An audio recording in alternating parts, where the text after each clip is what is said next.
In this lesson, we're going to learn about writing equations of circles. Equations of circles will not be graphed on a TI-84 graphing calculator, but you can check your work today on Desmos because they are graphed well on graphing software like Desmos. First things first, the equation for a circle, especially one centered on the origin, so our basic version of a circle, is going to be x squared plus y squared equal to r squared. Now this is weird because normally our equations that we use are always solved for y. Circles are not going to be solved for y. This is also the reason why the graphing calculators, the yellow ones, won't graph it, because those have to be solved for y. But when we want to graph these equations of circles, we just need to select a value for r, but r is the distance of the radius of the circle. So remember, again, a circle has a radius, which is the distance from the midpoint of the circle, the center of the circle, to any point around the circle. That is the radius. When we move that circle off of the origin, meaning it's not centered at 0, 0, we actually have the more commonly used equation for a circle, where we would say x minus x1 plus y minus y1 equal again to r squared, where x1 and y1 are coordinates from the center. So we would have the center of the circle is at the values x1, comma y1. And the radius is r equal to whatever number. So whatever your radius is r. So our job today is going to be writing standard form equations of these circles. This is standard form, given a variety of inputs. The first set of inputs I'm going to give you to write a standard form equation is giving you straight up the center and the radius. Well, the center gives me the x and y values I want to plug in to show the shifts from left and right, and the radius value. So if I'm plugging that in, it would be x minus negative 11, so minus a negative is positive, plus y minus negative 8, again, minus a negative is positive, equal to r squared. Now, of course, we need to just multiply out any number that we can, not multiplying out or foiling these first terms. So this is just going to be x plus 11 squared plus y plus 8 squared equal to 16. I actually want to multiply out the radius squared. Now with all of these, again, because it's kind of fun to see a circle show up on your screen, every time we write an equation of a circle, I want you to graph it in Desmos so that you can see that this circle has the following characteristics, that it does actually have a center point at negative 11, comma negative 8, and it does have a radius distance of 4. I'm not going to be able to show you that because of the iPad, but you should at every point, every time you write an equation, go graph it on Desmos just so you can see it create this circle. The next set of inputs I'm going to give you is potentially a graph. But again, we just need to know the center and we need to know the radius. So if I just look at the center of the circle, this circle is centered on the coordinate point 2, 2. So there's my x and y that I'm going to plug in, and all I need to do is figure out this distance for the radius. Well, I can just count that. That's just a distance of 3. If I wasn't sure what that distance was, because maybe it wasn't pretty numbers, it's not an exact 3 units, it's some decimal, you might have to use the distance formula. So we'll make ourselves a note.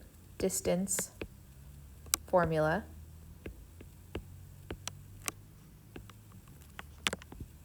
You might have to use that to find your distance. But for this one, we can just count.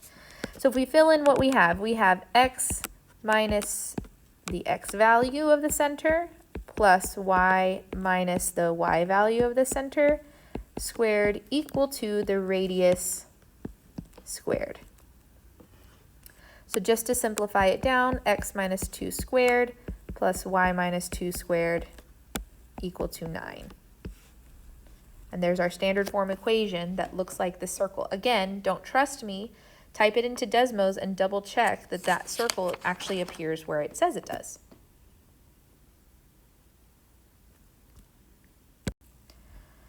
The next set of information you might get is a typical standard form equation for a circle, and then information on how we want to transform it.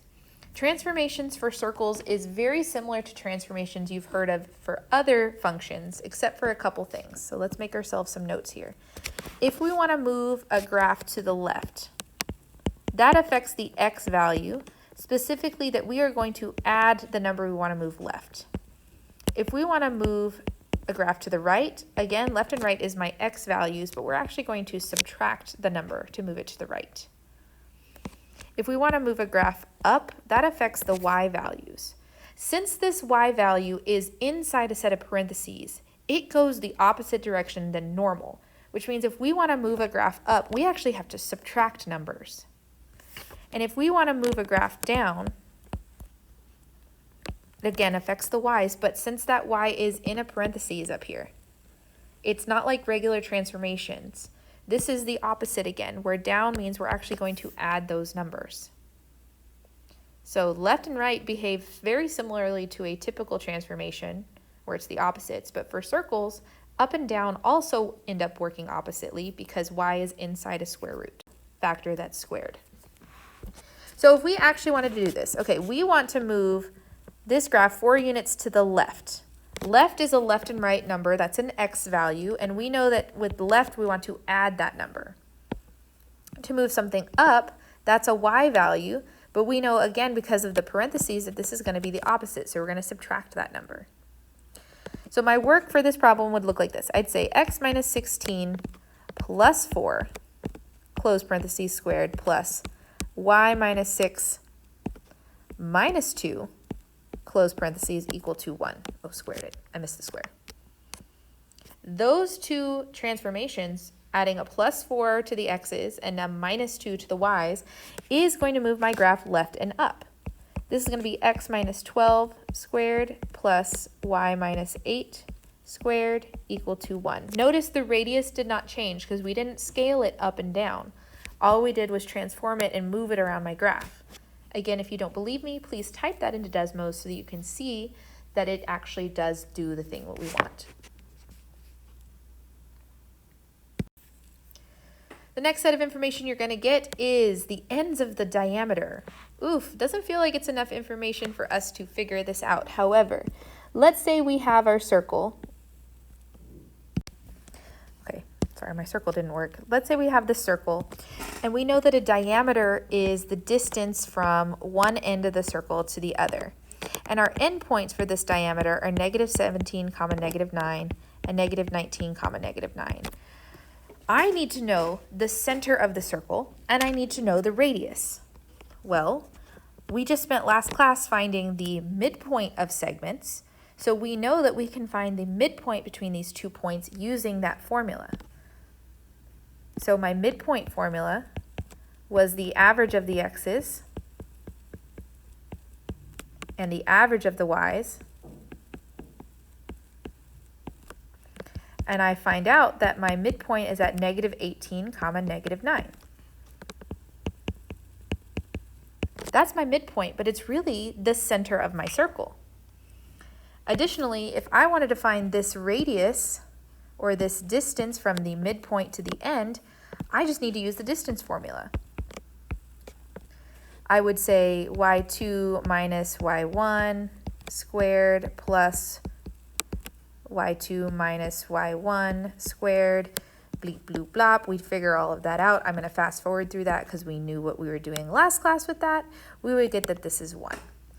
Now, some of you might be thinking, couldn't I have just counted this one since they're technically on the same level playing field of negative 9? 100%. But if these coordinate points weren't perfectly flat, you would have to do something like this. Which means now that I know my circle formula is x minus negative 18 squared plus y minus negative 9 squared equal to 1 squared, which is 1. So again, this particular problem, these coordinate points were really simple, but when I give you points of the diameter, you are technically finding the distance in the midpoint, the midpoint of the diameter, and then the radius by using the distance formula between the midpoint and the endpoint. Let's say I give you the following information. Hooray, I gave you the center again this time, so we have x and y. But the only other information I gave you is that the circumference is 8 pi. So here's some things we need to remember. The formula for circumference of a circle is pi times diameter, or 2 pi times the radius. As a bonus, the area of a circle is found to be pi r squared. You're going to need that for your homework, so just in case you forgot that. But knowing that the circumference is equal to 8 pi, and knowing that circumference is equal to 2 pi r, I now can just rewrite 8 pi as 2 pi times 4, so that it matches this formula. Well, that implies to me that the radius is equal to 4, since these are essentially in the same spot of the formula. Okay, cool. Well, now I have the radius and I was given the center. That means I can just figure out the equation is x minus -5, close parentheses, squared, plus y minus 12, close parentheses, squared, equal to r squared, which is 4 squared. If we simplify that down, this is x plus 5 squared plus y minus 12 squared equal to 16. Again, if you don't believe me, you can check this on Desmos. Make sure that the center is actually at -5, 12, and that the circumference is 8 pi by using the formula. And the last kind of information I can give you is kind of a doozy.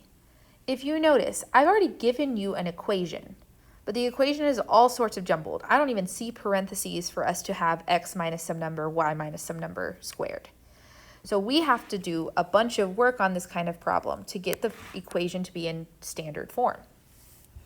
What we're going to do is we're going to move all of the x's this direction, all of the y's this direction, and all of the plain constant numbers to the right.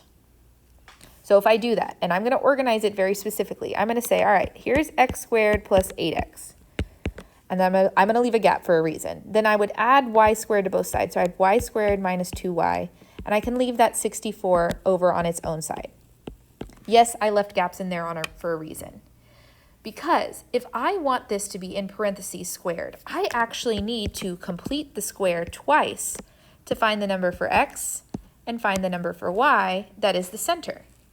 But since I'm completing the square twice, I actually need to take both of those boxes from the complete the square and add it to the 64.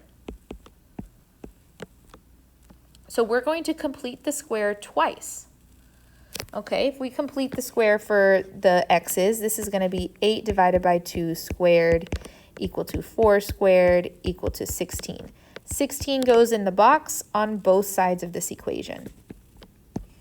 If I do the same thing for the y's, it's going to be -2 divided by 2 squared, which is equal to -1 squared, which is equal to 1. So 1 goes in the boxes here. Okay, that is the completing the square part. The reason I want to do this is because I now know that the x's immediately factor to x plus 4, close parentheses squared, plus y minus 1 equal to whatever 64 plus 16 plus 1 is. Well, 64 plus 16 plus 1 is 81. And wouldn't you know it here, I have a perfect standard form equation for a circle. The center of the circle would be at -4, 1, and the radius would be 9, because 9 squared is 81. If you don't trust me, check it on Desmos. So these where I give you an equation are really the only ones that cause us a little bit of pause, but all you're doing is completing the square twice, remembering to add both of those numbers to the side with only numbers, and then just simplifying it down, and you've written your equation of a circle.